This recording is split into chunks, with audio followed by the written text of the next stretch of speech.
զեկուցումները Բաքվում իրավաչափ են, հատկապես Ռուբեն Վարդանյանի նկատմամբ իրավաչափ են այդ զեկույցները։ Հետագայում պարզվել է իմ մասնավորի Օկամպոյի մասնակցությամբ ջանքերով պարզվել է, որ այդ աշխատանքային խմբի ղեկավարը կապ ունի ադրբեջանական կառույցների հետ եւ աշխատանքային խմբի ղեկավարը, որի անունն է Յաննա Յուտկիվսկա, նրա ամուսինը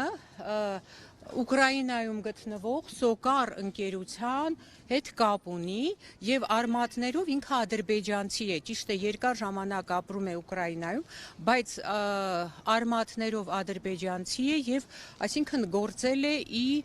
պաշտպանություն Ադրբեջանի։ Ստացվում է, որ ՄԱԿ-ի կառույցներում ադրբեջանական գործակալներ են, ես չգիտեմ ՄԱԿ-ը դրանից տեղյակ է թե տեղյակ չէ, այսինքն անարդարություն է տիրում, անաչառ են իրենց զեկույցներում։ Այդ է պատճառը, մենք այսօր եկել ենք ՄԱԿ-ի գրասենյակի առջև մեր բողոքը արտահայտելու, որպեսզի իրենք մաքրեն իրենց կառույցները, ավելի արդար լինեն, անաչառ լինեն եւ ինչ որ խնդիր քննարկելուց ավելի խորանան այդ խնդիրների մեջ, այլ ոչ թե հենց այսպես զեկույցներ հայտարարեն։ Այս սրա մասին է այսօր մեր բողոքը ՄԱԿ-ի գրասենյակի առջև։ ՄԱԿ-ից ինչ ակնկալիքներ ունեք։ Դե ՄԱԿ-ից ակնկալիք ունենք, որ ի վերջո իրենք մի հատ կքննեն այդ հարցը, կտեսնեն արդյոք այդպես է, որ այդպես է մենք տեղյակ ենք, մենք գիտենք, որ այդպես է, բայց նաև կմաքրեն իրենց կառույցները, հետագայում ավելի անաչառ կլինեն։ Այդ դրա մասին է խոսքը, բայց կմաքրեն կառույցը։ Այո, դրա մասին։ Դուք ինչ սպասելիքներ ունեք ՄԱԿ-ից։ Առաջ կենտրոն, հա։ Ճիշտն ասած, ինչ սպասելիքներ, դեռ ժողովրդի մի հատվածը դեռ չի եկել, կգան իրենք ձեզ բոլոր պատասխանները կտան, բայց ակնկալիք ճիշտն ասած, տեսել ենք ինչ է արել ՄԱԿ-ը, այնքան դիմումներ ենք ներկայացրել, ոչ մի պատասխան չենք ստացել, բայց մենք մեր գործը պետք է անենք, այնուամենայնիվ չպետք է նստենք եւ ասենք դե ինչ անենք, պատասխան չկա, թող գոնե այսպես լրատվամիջոցներով մեր ժողովուրդն էլ իմանա, բոլորովին անտեղյակ է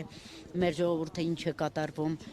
գոնե տեղեկացված լինեն եւ իրենք էլ միգուցե իրենց խիղճը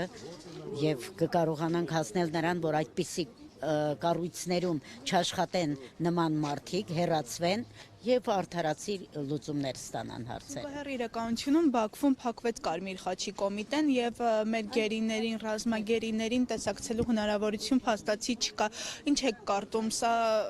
ինչ հետևանքներ կարող է թողնել։ Դե դա են հետևանքները, որ մեր գերիները կտանքների են ենթարկվում բազմաթիվ անգամ եւ մենք դրան տեղյակ չենք լինում, աշխարհը տեղյակ չի լինում։ Դե դրա համար էլ այդպիսի որոշումներ է կայացվում ՄԱԿ-ում, որովհետեւ նա պետք է հասկանա, եթե Կարմիր խաչն է հանվել Բաքվից, ուրեմն ինչ երկիր է դա։